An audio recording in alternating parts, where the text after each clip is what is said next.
Okay, hey Biochem. So this is the final day before we run into exam 3, and we're finally gonna make some ATP. And I mean, by make some ATP, I mean make lots and lots of it. After this video, you should be able to state the cellular location for ATP synthase, calculate the delta G that couples proton transport with ATP synthesis, describe the process of ATP synthesis via oxidative phosphorylation, and then describe thermogenesis. Okay, so up till now, we've done a lot of catabolic pathways. We've broken down carbohydrates. We've broken down, so we've done glucose to CO2, and we've coupled that to an electron transport chain where oxygen is reduced to water, and then we've taken fatty acid, oxidized that to CO2, and then all of those electrons ended up in the electron transport chain and again landed on oxygen to create water. And in the process, that released a lot of energy, right? So we released a ton of energy going through the electron transport chain. So here's the electron transport chain right here, going from complex 1 to 2 to 3 to 4. And the electron transport chain generated an electrochemical gradient.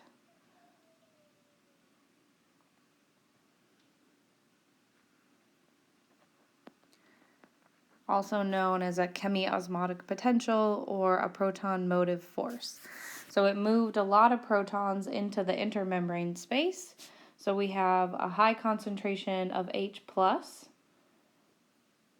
in the intermembrane space, and we also have, so that's the concentration gradient, and then we also have a charged side of the membrane, where this side out here has an overall positive charge, and on the inside we have a negative charge. So today we're going to do ATP synthesis, and that uses an enzyme called ATP synthase. An ATP synthase, it generates or produces or synthesizes ATP using energy from the electrochemical gradient.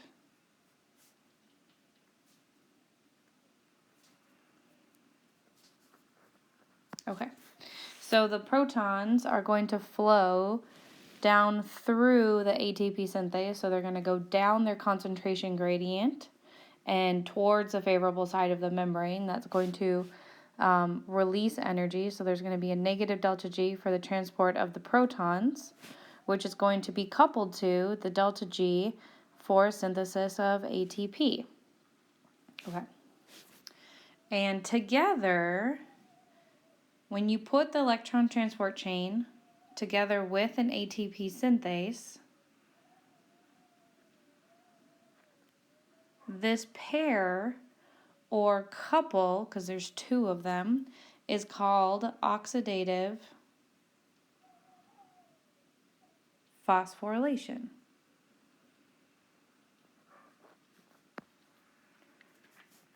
Spell the whole thing out, right? Okay, the oxidative part here, it belongs to the ETC because we have NADH and FADH2 that are being oxidized.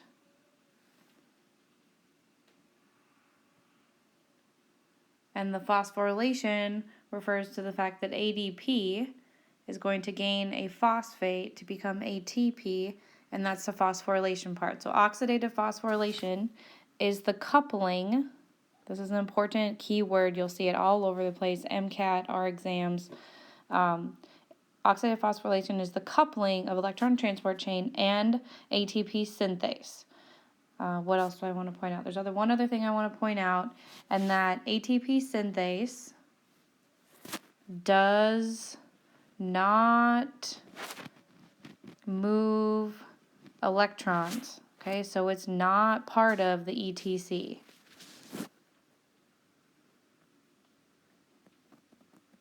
Okay, it is part of oxidative phosphorylation because it phosphorylates an ADP using the energy from ETC, but it itself does not move electrons and is therefore not part of the electron transport chain. Okay, and this is the enzyme that we're going to look at in great detail, whereas the rest of them we've kind of ignored their structures. All of the enzymes are glycolysis in the TCA cycle. The only other enzyme we've looked at structurally is the pyruvate dehydrogenase complex, or what we call PDC. And so this enzyme right here, called ATP synthase, is humongous. And it's really interesting, and we're going to take a look at it. Okay, so here's a schematic diagram of the ATP synthase enzyme.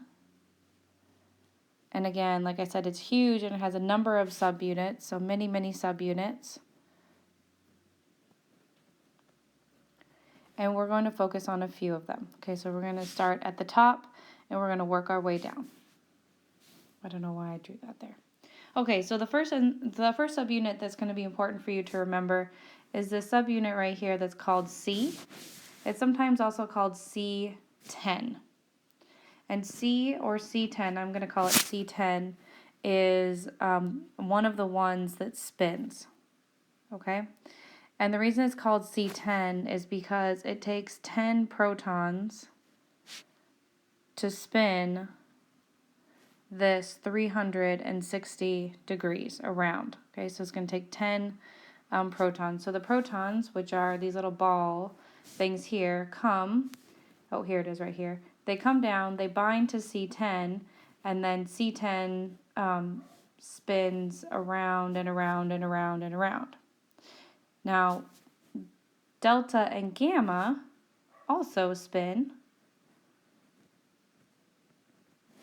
because they're connected to C or C10. Okay, so that's what's important to remember, is that C10 spins, delta and gamma subunits also spin. Okay.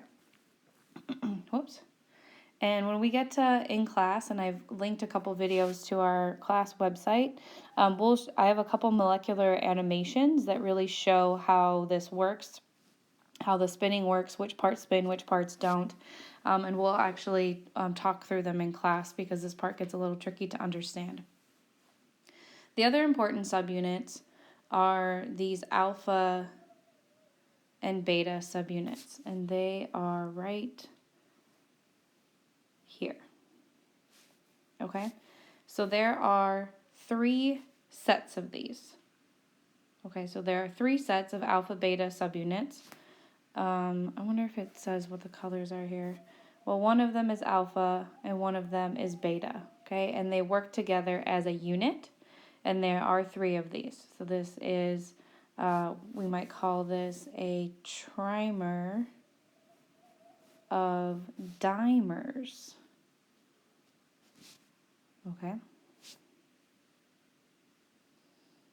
Each alpha beta subunit can convert 1 ADP to ATP at a time. And we'll talk through this. Okay? Alpha and beta do not spin. They do not spin. Instead, what happens is that as gamma rotates in the middle of all 3, it sort of pushes each dimer into a new conformation or shape.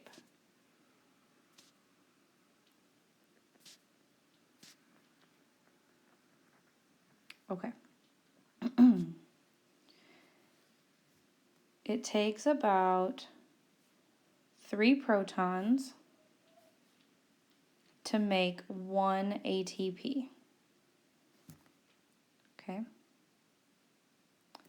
And it takes about 10 protons to make a 360-degree turn. So what we get when the C10 delta and gamma spin all the way around is you'll get 3 ATPs per 10 protons. The plus is on the wrong side. Come back here. Yeah. Per 10 protons per 360-degree turn. But overall, I just want you to remember that to make 1 ATP, it's approximately 3 protons that'll spin it part of the way around. Okay, so I found a figure that describes what's happening as this spins, and I'm going to talk through it rather slow. And again, we'll go over the molecular animation in class to help out with this. Okay, so there's really no great diagram to describe what's going on in alpha beta because they all look really, really, really confusing. So we're going to talk through this as best as I can. So the first thing I want to point out is there's some letters here. There's always an O, an L, and a T. And these describe the different states that the subunits are in. So if we just look at one of these, you'll notice that there's the trimer of dimers. So there's 1 dimer, 2 dimers, and 3 dimers. And they're all in different states, or shape states. Remember how hemoglobin had the R state and the T state? These are similar to that. So the O state is what's called the open state. And this is where ADP and PI enter. So you'll notice that in this O state right here, this is the conformation or the shape where ADP and PI come into the subunit. And then there's L, which stands for loose. And this is a state that binds ADP and PI. I know that sounds odd, like how are the two different? But you'll notice that again, this one right here, this L state has a different shape. It looks more like a wedge than a rectangle, and that's where they're bound. And then the T state is the tight state. So H. And this is where ATP is synthesized.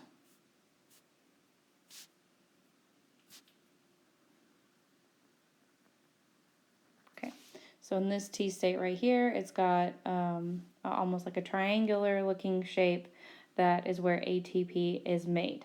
And you'll notice that gamma is in the middle here and it's rotating, and every time gamma rotates, it shoves the dimer into a new state. So we're going to go around and I'm going to suggest you follow one dimer at a time. Don't look at the whole trimer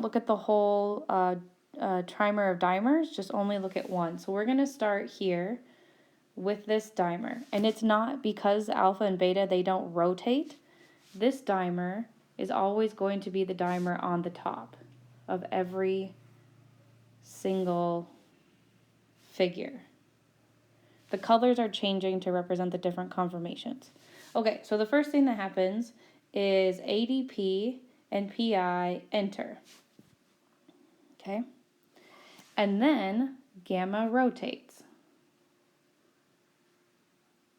and shoves the dimers into different conformations. So then ADP and PI are bound. Gamma rotates, shoves into a new conformation. Again, here ADP and PI are still bound. And then gamma rotates again. I'm just going to keep moving. So it goes into the T state where ATP is synthesized. And then in this state, it rotates again where ATP is released. Okay, so it goes enter, bind, synthesize, release. Okay, and the same thing is happening in the other 3 dimers. It's just they're at different points in the mechanism at any given time. Okay, So a couple things that I have left to point out. So why do I keep telling you that NADH is worth 2.5 ATPs and not 3? So if you remember our electron transport chain,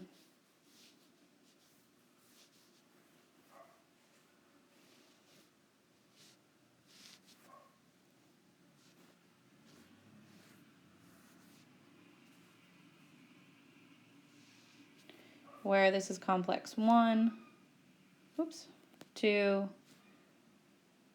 3, and 4. And we have NADH is oxidized to NAD+, and the electrons go to a Q to make QH2. They're dropped off at complex 3. Oops, why did I do ox? Come back here. To a Q. Those electrons go up to a cytochrome C. That cytochrome C travels to complex 4 and is dropped off where oxygen grabs those electrons and becomes water. Now, in the process, protons are pumped. So here we get 4 protons move through complex 1. 4 protons move through complex 3, and 2 protons move through complex number 4. So if we look at it, we get 10 protons per NADH. Okay? If we couple this to ATP synthase, okay, this is my ATP synthase. It looks really bad, but I think you get the idea. Oops, I don't want to put that quite there. It looks goofy. Oh, no, forward. Okay, hey, where'd my colors go? Here they are. Okay, so I've got this high concentration in the inner membrane space. That's the inner membrane space is here, the matrix is down here, and this is the inner membrane itself.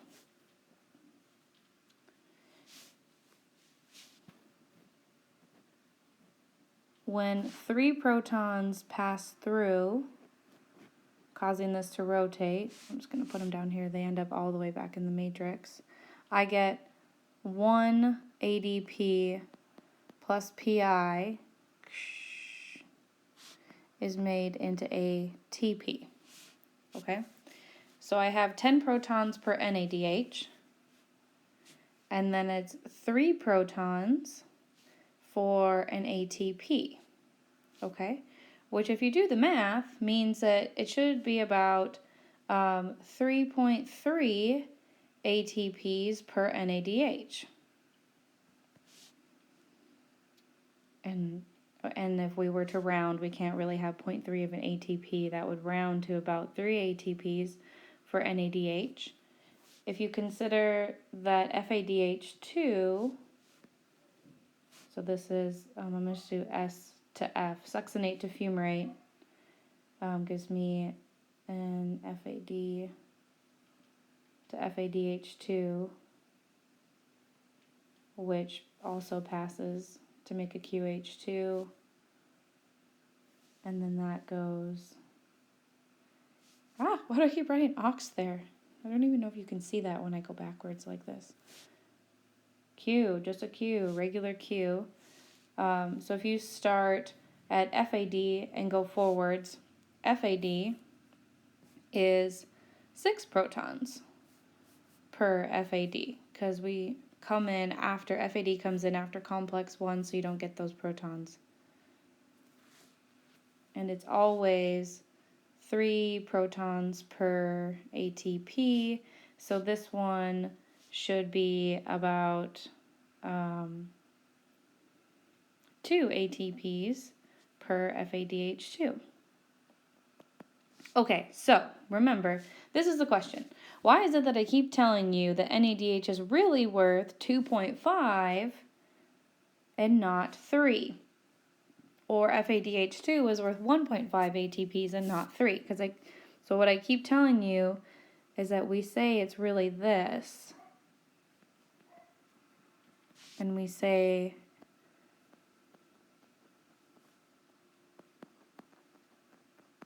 okay, so here's the reason why. And I haven't left myself a lot of space, but remember there's an outer membrane here. Okay, so there's an outer membrane. And it turns out these protons that build up in between these two membranes are not exactly trapped here. They can diffuse out of the membrane in the wrong direction, right? They can diffuse out into the cytosol, okay? So what we end up with is we have a loss of protons that go out into the cytosol, and this ends up generating heat or temperature. This is what makes you feel warm. So we have a loss of protons that end up generating heat instead of ATP. So what that means is that oxidative phosphorylation is not 100% efficient. Okay, so we account for the loss of efficiency by reducing the number of ATPs made by a half for each NADH and FADH2. So this is what's called not purposeful generation of heat. This is just loss of protons, and as they move out down their concentration gradient into the cytosol instead of down the concentration gradient into the matrix, that energy, there's still energy released there, and that energy is dissipated as heat because this movement here is still favorable. It's just not making ATP. So that energy is released as heat.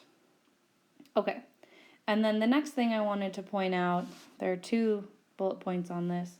The next thing I wanted to point out is the purposeful generation of heat instead of the accidental generation of heat.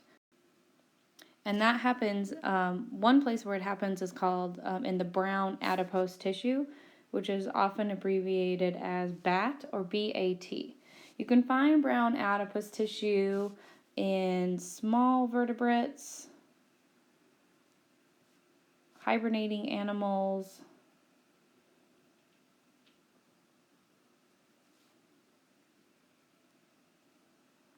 and infants.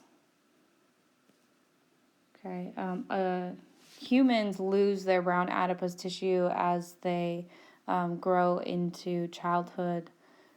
And the difference is white adipose tissue has this giant, what are called lipid droplet, just a couple mitochondria, and then of course a nucleus because we're talking about a eukaryotic cell here.